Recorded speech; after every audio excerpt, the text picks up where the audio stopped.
Hello, this is George from Happierleads. In this episode, we are going to explore the email campaigns. So, why you need to use email campaigns? The reason why is currently you may get a lot of businesses visiting your website. You can get information regarding the industry, the sector, everything about them, even when the company founded, the employee rates, how much money they make, which pages they visited.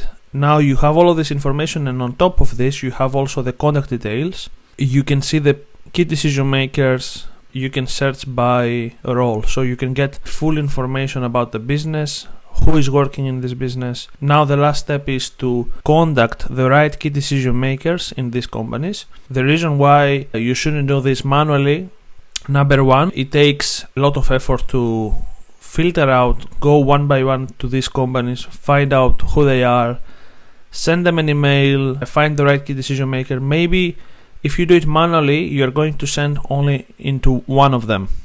Let's say you want to send to a sales development manager, and let's say that also a director of growth is a good contact. Then you have to contact 2 or 3 or sometimes even 4 key decision makers, and you have to do it manually. And then most of the times they are not going to reply on the first email, so you have to build a series of emails, email 1, email 2, email 3, email 4, and it's extremely difficult to keep doing this for a long period of time. All of the techniques you may have used before, or maybe you have heard before about the cold outreach, they apply also here. So you wouldn't do a cold outreach by sending manually emails, because number one, you cannot handle the volume, and number two, you cannot cope with all of these follow-ups that you have to do to each one of these contacts. And the other reason is also that not everybody will come back to you, so there is going to be a big number of people that will ignore your message, and this is something you should expect. They never have done any introduction to you. You may know who they are, you may know that this company visited my website, but they know nothing about you. So because they never talked to you before, you will have to approach them in a cold approach, and that immediately means that many of them, they will not reply back to you. So what you try to do is you try to do your outbound campaign using Happierleads. Try to go back to everybody that visited your website. Some of these people will return. So you can tweak how many messages you send, when you send the messages, who you want to target out of all of the emails, what the message content will be. So all of these are parameters that you have to fine tune until you make this work for you. Okay, so let's get started and show you how to set it up. Initially, this is your view, but what we want to convert it to is this one. We want to convert the simple view of just having the companies into an outbound sales funnel, where for every single lead we have a few steps that indicate that this is a matched segment, this is a company, this is a lead that actually matched the ideal segment. For example, we may say that target only companies in the United Kingdom, or target only companies that have more than 2 million in revenue. Did we find any contacts at all for this company? Yes, in this case we found contacts for this company. Do we have a match between the contacts we are looking to find? Just to give you an example, let's say we target CEOs. Is Happierleads able to find within these contacts the CEO role? That's great. Then it moves to the next step. Is it safe to contact those contacts? And now, one of the reasons why not to send a message to this contact is, number one, you may have blacklist this specific contact, or if you add a tag, let's say by clicking this tag, you say that this is an existing customer, or a partner or competitor. So if you tag any of this, Happierleads will automatically know and will not email those leads. If the contact fails the deliverability test, we don't send the email. If we are able to send this email, we are going to schedule, and we are going to tell you what is their names and what is their roles in the business. And by clicking this stop, you can stop the sending process. And now let's see how we can switch from this view into email campaign view. So the number one thing we have to do is to go to website settings, integrations, and we're going to need to add a new email account. Add your full name. Use a secondary domain to send those emails. The reason why is a lot of the people will mark you as spam because these people do not expect an email from you. Don't get deceived by the fact that they visit your website and they know you. It doesn't really matter. Some of these people will mark you as spam because they do not expect any communication from you. We highly recommend you follow all the best practices for cold outreach, and those best practices consider creating email accounts from another domain that looks similar to your main domain, and that you warm up these email accounts for at least 8 weeks. There are a lot of tools out there that help you to warm up your mailbox, and that is going to help you to not end up into spam. There are also a few settings you have to do, including SPF, that you need to set up into your email, DMARC record, and make sure that your emails can land into the inbox and not into the spam folder. All of this process is out of the context of Happierleads. When you have a mailbox though, and it's ready and is warmed up, you can connect it to Happierleads, and at this point you can provide the email, password, your full name, click next. Normally you can set up using Gmail if you use G Suite. In my case, I have to put manually the SMTP and IMAP hosts because I'm using a different service. You can click these ones if you use TLS or SSL. You can click test settings. When the test pass, then you can click continue. So on the next step, what you have to do is to mention how many messages you want to send in a daily basis. What we recommend is start with about 20 or 10, change this week by week up to a maximum of 100 messages per day.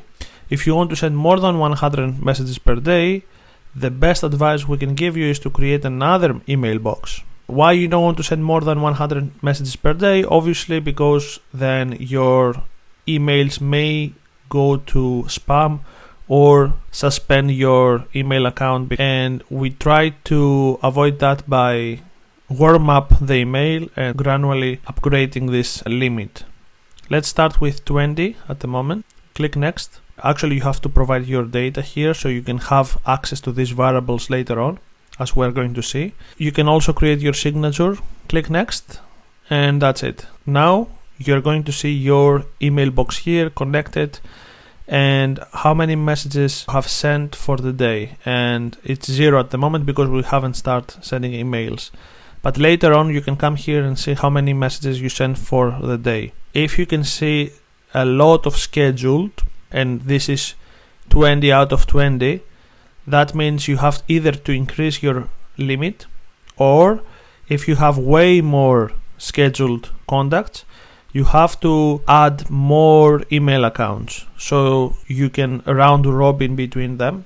Now that you have connected your email accounts, the next thing we have to do is to create an email campaign. So we click email campaigns, create a new email campaign from here. You can give this a name, so you can say this is email retargeting.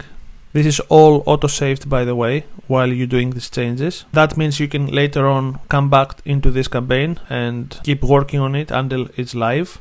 Now on the roles, this is just a few ready-made roles, but the majority of the time you are going to need to provide roles yourself. So for example, if you say CEO, this is not there yet, you can click create CEO, and this is going to create a custom role for you. Or you can say maybe delivery manager, and you can click to add those roles. So if any of these roles are there, we are going to send the email. Most importantly, let's say junior as a keyword. So this is the exclusion rules. So if you see something like junior delivery manager, it's going to exclude it because exclusion rules override the inclusion rules. So if you see senior delivery manager, is going to send it. If you see junior delivery manager, is not going to send it. Here you can put the exclusions, and this list, it's something that you have to keep working on as you execute the campaign. You see then what worked and what didn't work from experience. So you're going to see, okay, this role, actually it picked up this role, but we don't want this cloud. We want director of sales, but not cloud sales. In that case, you're going to go back here, say, let's add this keyword cloud. So every time it's going to see again the cloud, it's not going to send an email to these people. And I can manually stop it for now. And the next time, as I added this rule here, is not going to send this email. We also try to add as many roles as we can. For example, I have CEO. I can put also owner, founder. I can put also co-founder. My target here is to try to add the same roles with different keywords, because let's say you have a LinkedIn account. On LinkedIn account, you can describe yourself as a CEO, as owner, as founder. What we try to do is we try to describe the same role with different terms. If it's written in this way, it's going to be picked up and send the email to this person. We get started with something and then we keep improving these lists. Let's click next. Here is going to ask you from which emails you want to send this from. And you can select one.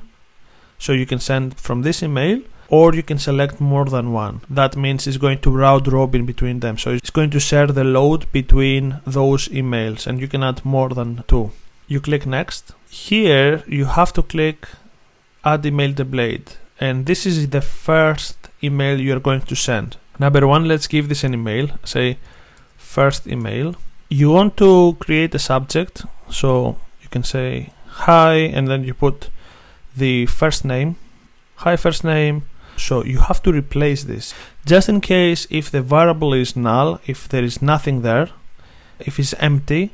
You don't want to send hi empty, right? So you want to say hi there, for example, right?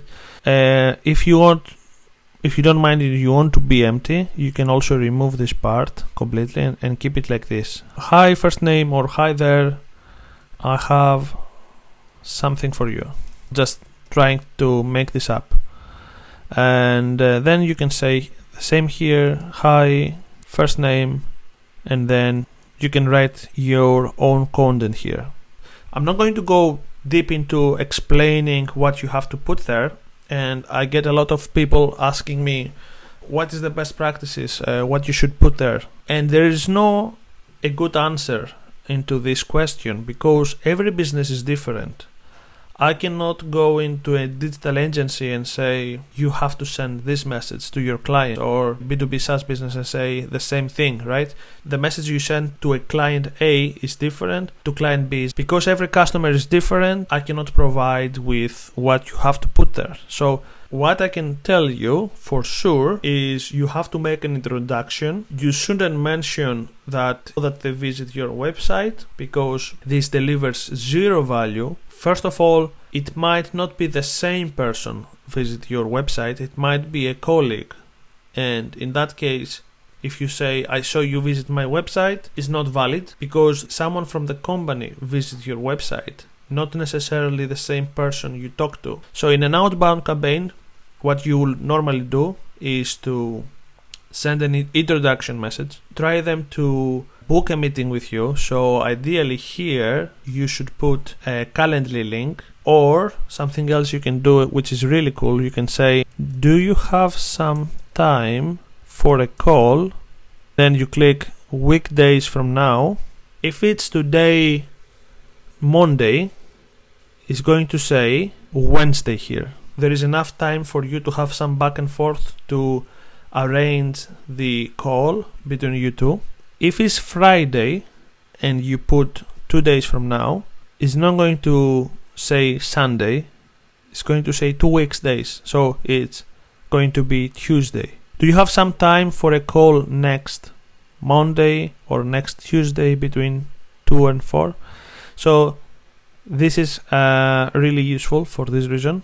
And there are some more useful company fields. You can use these variables as well. Message 1 can be sent between 4 and 12.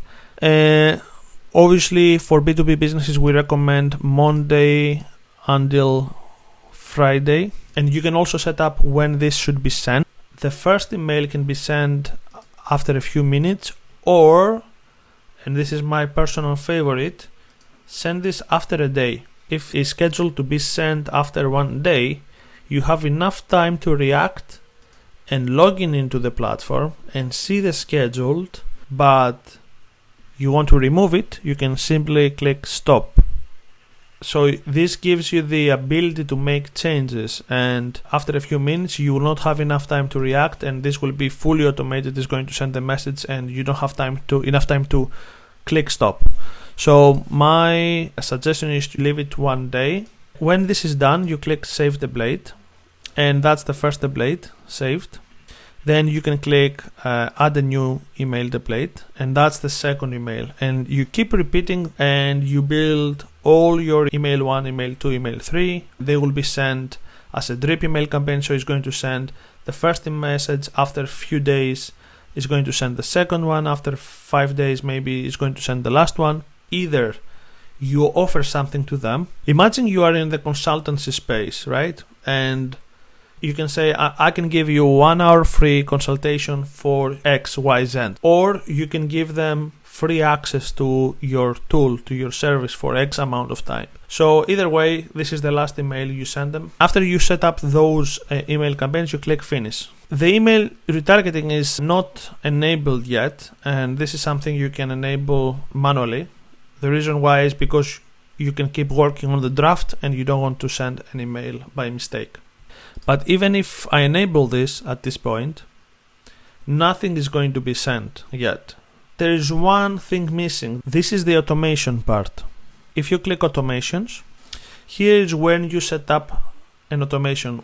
Every time a new lead is identified and is matching those criteria, send them into this email campaign. And we say, when a new lead is identified, we have to click this. When a new lead is identified, as the segment is all leads or a specific segment.